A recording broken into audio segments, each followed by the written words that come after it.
Plutôt 11 mois, maman nous quittait après une courte maladie et nous l'avons enterrée à Yerushalayim au Har HaMenuchot à Tisha B'Av. Une image me revient à l'esprit, une image, un souvenir qui restera gravé dans notre mémoire. Vous savez, le judaïsme moderne orthodoxe et les libéraux, à peu près la même chose, s'interrogent sur la place des femmes dans le judaïsme. Je peux vous garantir, s'ils avaient connu notre maman, ils s'interrogeraient pour savoir quelle est la place des hommes à côté de notre maman. Tant elle était présente dans nos vies, tant sa personnalité était forte, tout en ayant le souci de ne faire de peine à personne et d'être aimable avec tout un chacun, du plus petit au plus grand. En cette nuit très chaude de Tisha B'Av, lorsque nous gravissions les escaliers pour accompagner maman vers sa dernière demeure, ce sont des dizaines d'enfants et petits-enfants qui se pressaient autour de son cercueil. Voilà ce que maman a emporté avec elle au jour du dernier jugement. Que de chemin parcouru depuis celle que son père appelait affectueusement la Behemete de Niederwiss, adorée de ses parents, puis la petite juive insouciante de Poitiers en 1940, la maman qui nous a élevés tout en secondant papa dans son métier, la pierre angulaire de son foyer qu'elle a construit avec Emunat Rachamim. Des blocs de Vichy et de QC, à Rav Gershon et à Rav Eglovitch, pour ceux qui connaissent,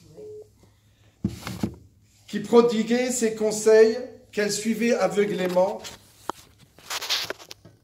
de son amitié sincère avec la fille de Rav Itzikl et de la Rebbetzin Sniders de Bâle, jusqu'à ses innombreuses shailot à celui qu'elle respectait au-dessus de tous, son Rav, Rav Schlesinger, surtout lorsqu'elle dirigeait avec compétence la maison de retraite de Pfasztat.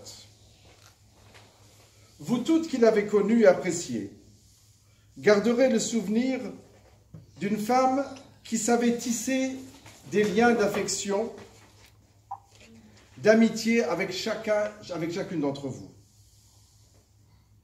En cette nuit de Tisha B'Av, destinée aux pleurs et aux lamentations, nous étions conscients que nous accompagnions une femme, notre maman, qui avait bien rempli sa vie, qui nous avait donné l'exemple de ce qu'est la vraie Frumkeit, ce que sont les vraies valeurs de la vie, ce qu'est l'humilité, mais également ce que l'on peut faire et réaliser avec une force de caractère hors norme. Sa descendance est assurée, ses enfants, petits-enfants, arrière-petits-enfants sont assis sur les bancs des plus grands yeshivot et kolélim d'Israël. Très chère maman, si j'ai prononcé ces quelques mots en ton honneur, malgré tes injonctions de ne pas prononcer d'oraison funèbre, ce que nous avons fait d'ailleurs, c'est uniquement pour te remercier pour ton courage, ta détermination, ton dévouement et ta gentillesse. Tu as été une Eshetraïl, une épouse vertueuse, une maman sur laquelle on pouvait toujours compter.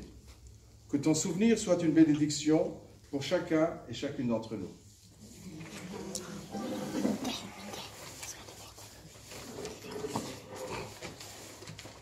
Il y a plusieurs choses que je vais répéter. C'est pas concerté. C'est pas concerté. Je voudrais avant tout vous remercier toutes, chacune d'entre vous, et vous toutes qui êtes ici, d'être venues nous avoir donné, nous avoir honoré par votre présence, et vous dire à combien ma sœur, ma maman, vous aimez de tout son cœur. Et vous avez vraiment beaucoup de chance d'être dans la communauté, dans la ville de Strasbourg, cette communauté où, après tant d'années, j'y suis encore. Une vie, une communauté tellement riche, une communauté où chacune d'entre vous toute la communauté, vous savez, vous respectez, appréciez, respectez ceux qui sont comme vous et celles qui sont pas comme vous. Et ma sœur et mon beau-frère se sentaient tellement, tellement heureux à Strasbourg. Ils m'ont dit des nombreuses fois, c'est à Strasbourg que finalement on est bien, on aime tellement cette belle communauté. Et vous l'avez senti, le sentez, ils aimaient Strasbourg tellement de tout leur cœur que quand on aime, on est aimé en retour. Alors avant tout, je voudrais toutes vous remercier pour encore une fois avoir donné de votre temps et d'être venus. Nous sommes aujourd'hui le 6 Tammuz, bien déjà dans le mois commençant les 3 semaines, une période où la réflexion, l'introspection commence, nous menant petit à petit vers Elul. Vous avez certainement tout entendu que le mot Av égale Elul Ba. Aleph c'est Elul, Bet c'est Ba. Donc quand on parle de Tammuz, on approche petit à petit déjà vers une période difficile dans notre calendrier. Et nous avons dédié à notre chère Mamie Ayoun cette soirée. Dans Strasbourg et partout ailleurs, elle était connue et aimée comme une vraie mamie. Elle est encore présente dans le cœur de tellement de personnes et leur manque à tant. Elle nous a demandé très sérieusement de ne faire aucun cheval, aucun compliment. Elle a beaucoup insisté, elle ne voulait pas d'éloge. Parce que, disait-elle, Bachamaim dans le ciel, il y a des hakpadot, il y a des hakpadot, c'est-à-dire des accusations. Et le tribunal divin demande à la personne qui n'est plus parmi nous, si c'est ce que les gens disent, pourquoi ne l'as-tu pas vraiment été? Donc le but de ce soir, ce n'est pas de faire un hesped, une oraison funèbre, vraiment, mais comme ça va être les 3 semaines, je vais faire un petit parallèle entre toutes les qualités qui nous ont toujours touchés et voir ensemble, vous et moi, comment nous pourrions les intérioriser et la copier pour nous aussi grandir et apprendre d'elle. Je me sens très humble et toute petite devant elle et devant vous toutes. Je n'ai pas du tout l'intention de vous impressionner avec des grandes pensées philosophiques ou métaphysiques. À Strasbourg, on en sait beaucoup plus que moi dans ce domaine, mais je voudrais vraiment vous inviter, et moi aussi, à prendre exemple sur ces midotes, sur ces qualités. Mamie Ayoun a grandi à une époque où elle n'a pas eu de jeunesse. Elle n'a pas non plus connu la vie des séminaires de jeunes filles. Elle a vécu à une époque troublée. Pourtant, nous l'avons toutes connue, toujours gaie, toujours souriante. D'où ça venait cette joie de vivre? Et comment c'est possible? C'est vrai, il y a une nature, mais nous allons voir plus loin. La Pirkei Avot nous dit Eze Ashir à sa mère Bechelko. Qui est heureux, qui se sent heureux riche, à sa mère Bechelko, celui qui est heureux de son sort. Et aussi dans Pirkei Avot, on nous dit, quelle est la différence entre les élèves de Avram Avinu, d'Avram notre père, et ceux de Bilam? Dans le 5e Perek, dans le 5e chapitre de Pirkei Avot, nous dit Aïn Tova, un bon œil, Ruach Nemucha, Nefesh Shefela, c'est Ruach Nemucha, Nefesh Shefela, c'est être modeste, être humble, des Talmidav chez l'Abraham Avinu. Ça, ce sont les qualités des élèves d'Abraham Avinu. Aïn Ra'a, un mauvais œil, Ruach Gevoa, un esprit négatif, jaloux, Venefesh Rochava, et de l'arrogance, Mitalmidav shel Bilam Arasha. Ça, ce sont les qualités des élèves de Bilam Arasha. Chez Bilam, c'est un mauvais œil, cette arrogance. Mais quelle est en fait la différence entre les deux? La capacité de s'oublier et de voir au-delà de son propre ego, donner sans jamais attendre de retour, savoir par sensibilité ce qui se passe autour de nous, mais laisser faire. Cette humilité, ce n'est pas un manque de clarté ou de la naïveté, mais le désir profond d'aimer l'autre et de ne pas interférer dans la vie de l'autre. C'est en même temps être mesamer bechelko, être content de son sort, c'est-à-dire, comme c'est bien, construire avec ce qu'on a et en être satisfait. Cette chaleur, cette bonté, ce regard bienveillant, cette oreille toujours à l'écoute de l'autre, des problèmes des autres, des soucis, des petits secrets de l'autre, ce bon sourire qui réchauffe le cœur, cette maison ouverte et accueillante à toute personne, juive, non juive, religieux, non religieux, blanc ou noir. Cette profonde bonté mêlée à une grande humilité qualifiait la maison Ayoun. C'est ça être mesamer bechelko. C'est ça le Ayin Tova, c'est ça le bon œil. Et ça permet à celui qui arrive à atteindre cette mida à rire de tout son cœur, à vivre heureux, à aussi savoir prendre son mal en patience. Un autre point aussi qui est important à mentionner et qui là encore nous aidera à bien réfléchir et à grandir en cette période des 3 semaines qui vont commencer. Mamie Ayoun était la matriarche de notre famille. La Gemara nous dit, un homme est un arbre, sa femme ses racines. Un arbre ne peut pas survivre sans ses racines et ne peut pas grandir, il ne peut grandir qu'aussi haut que ses racines ne le lui permettent. Dans la Mishnah Avot, Rabbi Eliezer ben Azaria dit, Kol chez Chochma meruba memaasav, le ma'udome, le ilan chez anafav merubim, le shorashav mu'atim, le ruach ba, tout celui dont la chokhma, la connaissance, est plus importante que les actes, à quoi ressemble-t-il? Un arbre avec beaucoup de feuilles et peu de racines. Vient un vent très fort et le renverse. La Gemara continue et dit Kol shemasar merubim me chokhmato, le maudome, le ilan chez anafav mu'atim ve shorashav merubim sheafilu kol haruchot shebeolam baot venoshivot bo en mezazozin oto mimkomo.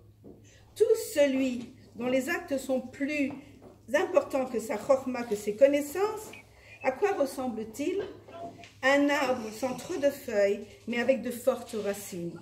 Vient un vent très fort, mais il n'arrivera pas à le bouger même d'un millimètre. Ce ne sont pas les connaissances qui apportent la force, mais ce sont les racines. Mamie Ayoun a grandi dans un tout petit village. Elle, comme beaucoup de nos mamans ou de nos grands-mères, où l'importance à l'époque n'était pas donnée à la culture, mais les racines d'une yiddishkeit, d'un judaïsme très fort, où un Shabbat était un Shabbat, où kashrut était kashrut, où une prière était une prière, où le respect du droit chemin, de faire ce qu'on doit faire et le faire bien, qu'on aime le faire ou qu'on n'aime pas le faire. Le devoir, c'est le devoir. Ça a été les racines solides qui ont été transmises. Quand les racines sont fortes, elles tiennent. L'arbre, c'est la famille. Elle a eu des années difficiles durant la guerre, comme le rabbin Ayoun vous l'a dit, et après. Il fallait tout recommencer après la guerre. Mais ses racines étaient tellement profondes et solides qu'elle n'avait pas besoin de tout ce que l'école enseigne. Ces valeurs étaient celles nécessaires dans la vie de chaque jour, des valeurs profondes et solides, de responsabilité, pour s'assurer que ses enfants et ses petits-enfants iraient dans le chemin qui est droit, qu'ils seront honnêtes, qu'ils seront bons. Elle tenait de toutes ses forces à ce que les valeurs juives restent dans sa famille. Elle était les racines de notre famille. Même durant ces derniers jours, elle était repliée sur elle-même, les dernières semaines, dans son lit, elle n'avait plus de force. Et elle était comme un tout petit oiseau, elle est comme ça un petit peu dans son lit, je la vois encore. Et elle a encore dit à Dina, la fille de Moshe Eva, elle lui a dit, il faut toujours avancer droit, tout faire avec droiture. Et tu sais, mon enfant, c'est seulement dans la Torah qu'on nous enseigne comment on avance droit. Elle n'avait plus de force, elle ne pouvait même plus parler, elle le disait comme ça, pratiquement sans force. Dans les Gemara Brachot, page 34, on nous parle de Hana et de son fils Shmuel. Hana, qui était la maman de Shmuel, vous avez tout entendu parler de Hana et de Shmuel. Shmuel, qui était notre oncle grand Shmuel, Shmuel Hanavi, avait enseigné quelques halachot, quelques lois devant Élie le Cohen. Or, il y a une règle qu'un élève ne peut pas enseigner devant son maître, comme un membre de la communauté ne peut pas blasphémer le roi. Et s'ils le font, ils sont passibles de mort. Et Shmuel l'avait fait dans le Beth Amikdash. Élie le Cohen est venu dire à Hana que Shmuel est passible de mort. Mais qu'elle ne se fasse pas de souci, qu'elle aura un autre fils supérieur à Shmuel dans tous les domaines. Shmuel, il sera plus grand que Shmuel à tout point de vue. Mais Hana, elle a répondu, ce que vous avez sûrement entendu comme la chanson, « Ala nar azeh itpalalti ». C'est le chant. Je n'ai que prié pour avoir un enfant. Je n'ai pas prié que pour avoir cet enfant, mais j'ai prié tout au long de son existence. C'est pour lui que je prie, pour cet Yeled Azé, pour un nar Azé, pour cet enfant-ci. J'ai prié de tout mon cœur pour tout ce qu'il représente et tout ce qu'il est. Dans lui, j'ai investi toutes mes prières, toutes mes pensées pour qu'il soit Shmuel, qui est Shmuel. C'est pour lui que j'ai prié.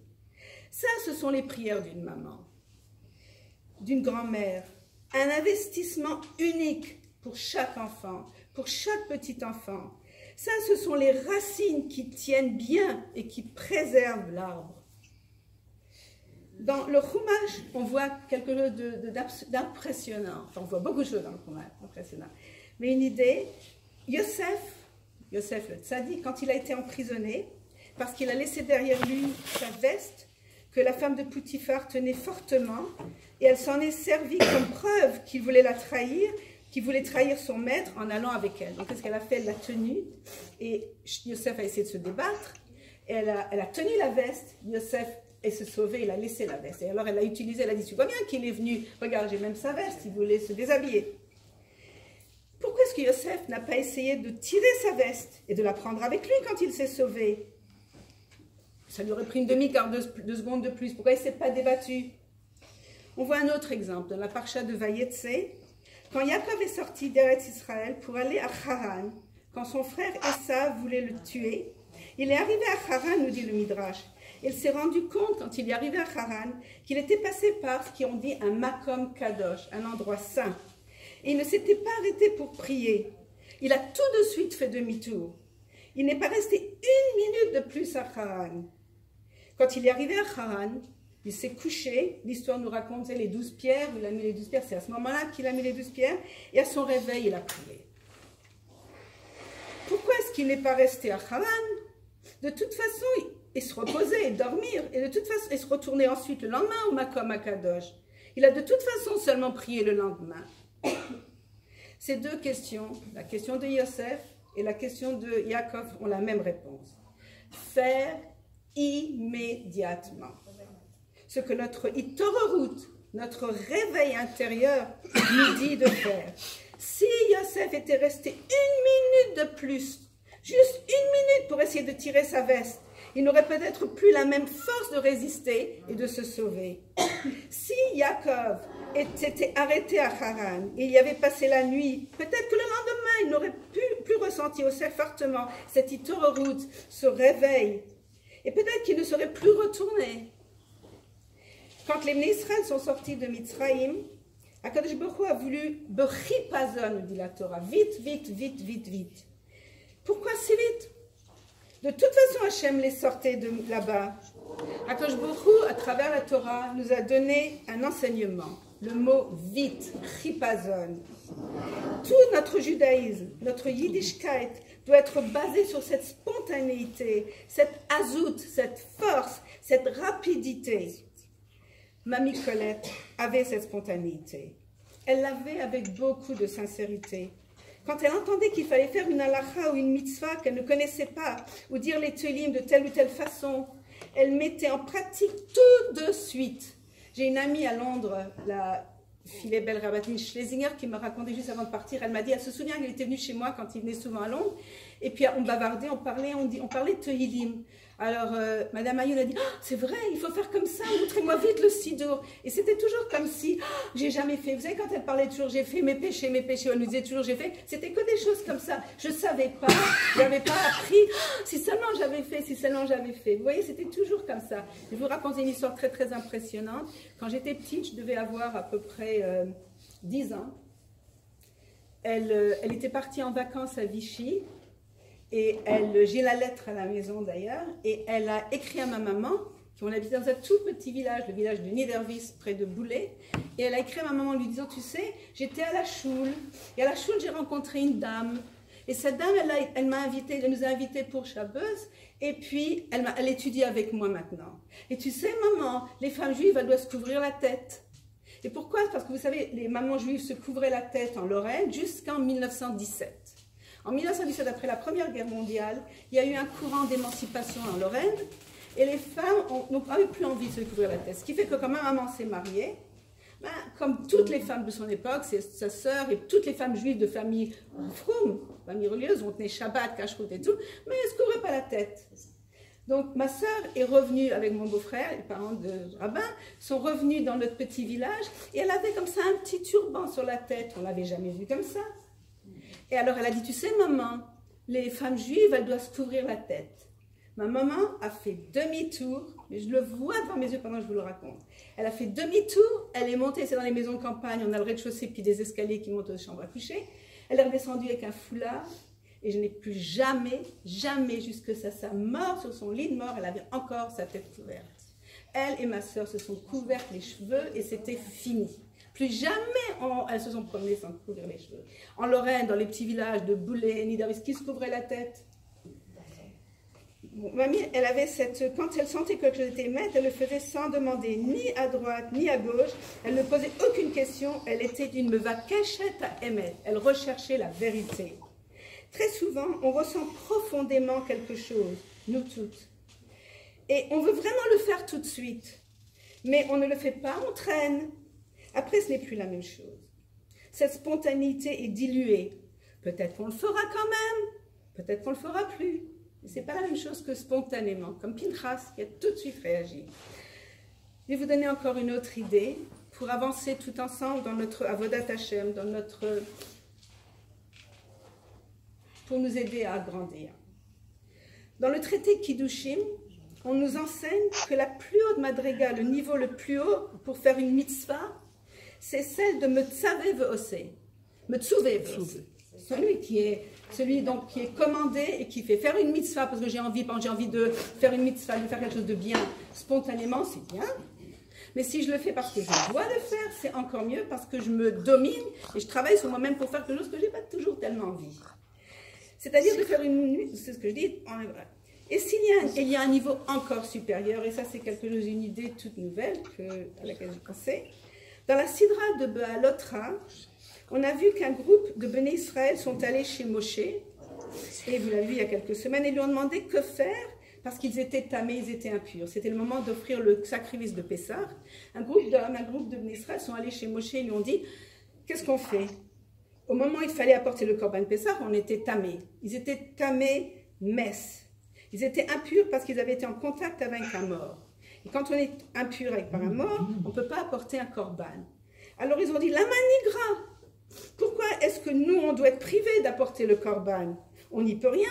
On n'a pas fait quelque chose qui a causé notre impureté. On était en contact avec le mort. Si quelqu'un meurt dans la maison et qu'on y est, ou si on passe dans une...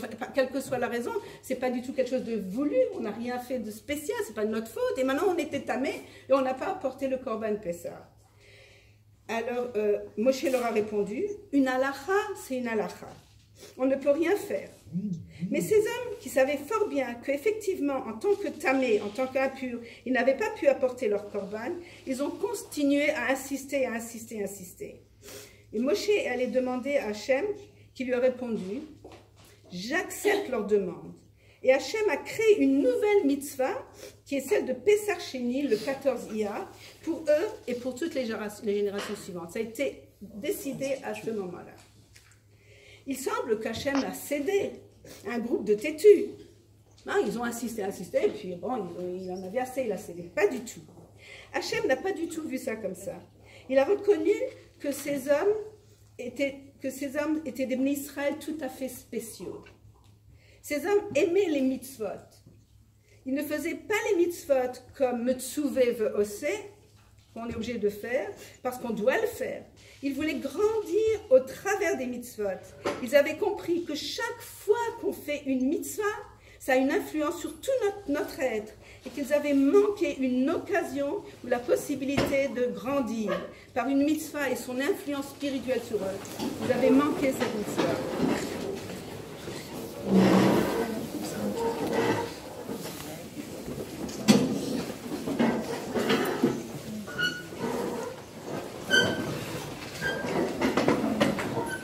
Quand un juif,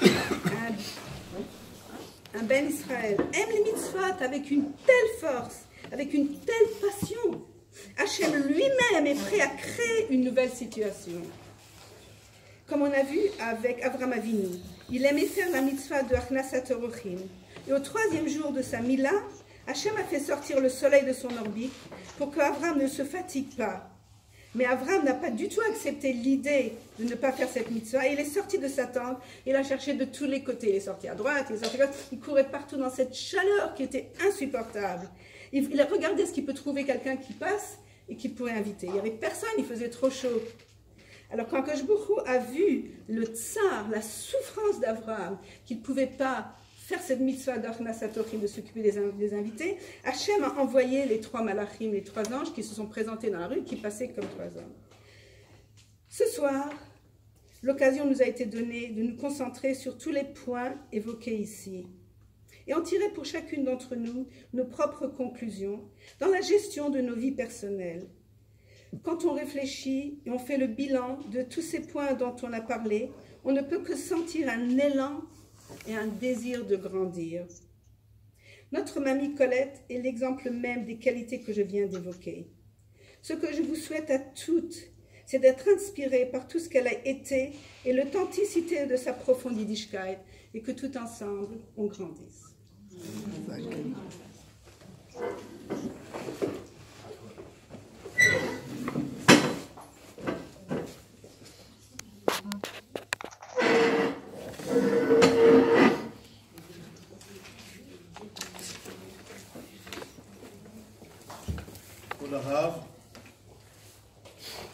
Bonsoir.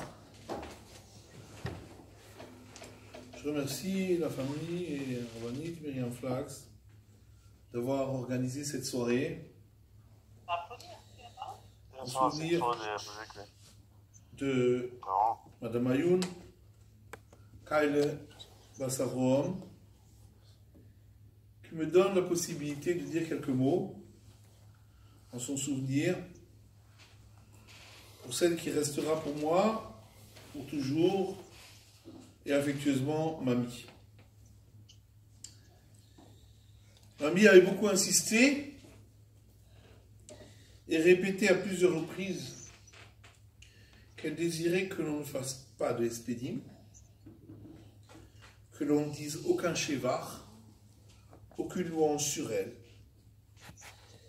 Elle a toujours considéré qu'elle n'avait fait que son devoir minimal. Et encore, elle avait toujours quelque chose à réparer, une navire, comme elle disait. Elle a toujours pensé que, malgré ses immenses maasim tovim, qu'elle n'était rien, qu'elle n'avait jamais rien fait de particulier.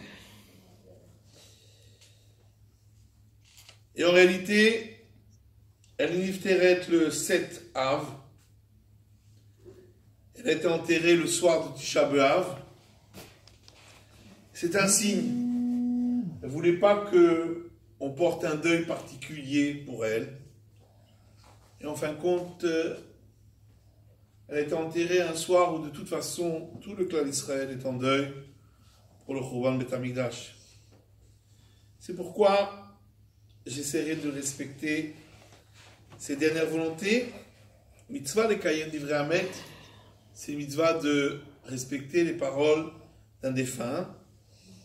Et malgré tout ce que j'aurai à dire, je me tiendrai uniquement à des points essentiels. Je tirerai donc un Dvar Torah sur la paracha de cette semaine, paracha Troukat, sur la paradouma, qui a un lien avec elle. Qu'est-ce que c'est la paradouma? Paradouma, c'est la vache rousse. On prend une vache qui est entièrement rousse, adouma rouge, et on lui fait la shrita devant le Beth Amikdash. Ensuite, on la brûle entièrement. Et on prend cette cendre, le cendre de cette para, de cette vache qui a été brûlée, de la shrita, et cette cendre, on va la mélanger dans un récipient avec de l'eau de source. Et cette eau-là, qui est de l'eau de source mélangée avec les cendres de la paradouma, va nous servir pour purifier celui qui a été au contact avec un mort, celui qui est tamémet. Il a sa purification que grâce à la paradouma, que grâce à ces eaux, qu'on appelle en français les eaux lustrales. Il a donc 7 jours de purification, après qu'il s'est rendu impur, qu'il était au contact avec un mort. Le 3e jour et le 7e jour de sa purification, eh bien, on lui a aspergé de ces eaux-là, de ces eaux de la paradouma, et ainsi se purifier. Quel est le sens de cette mitzvah? Évidemment, paradouma, c'est un chok, Zotrukat Torah, c'est une loi qu'on ne peut pas expliquer, mais dont on peut quand même tirer certains enseignements. Qu'est-ce qu'on en tire? Le mec, le mort, c'est avi avot atuma. C'est la source originelle de la touma, de l'impureté, c'est le maître, c'est le mort. En réalité, quand vous regardez toutes les formes de touma, d'impureté qui existent dans la Torah, vous verrez qu'elles ont toutes un rapport avec la mort. Metzora, chashuv kemet. Celui qui est lépreux, il est considéré comme mort. Celui qui a touché à un cadavre, il a touché donc à la mort. Même une femme qui a accouché, elle est impure. 7 jours pour un garçon, 14 jours pour une fille, c'est le début de la parashat Tazria. Alors vous allez dire, la femme qui a accouché, au contraire, elle a donné vie. Quel rapport avec le mort? Elle a donné vie, mais d'un autre côté, elle a perdu une vie qu'elle avait en elle. C'est-à-dire, elle contenait en elle un embryon, une vie, et cette vie est sortie. Donc elle a perdu une vie.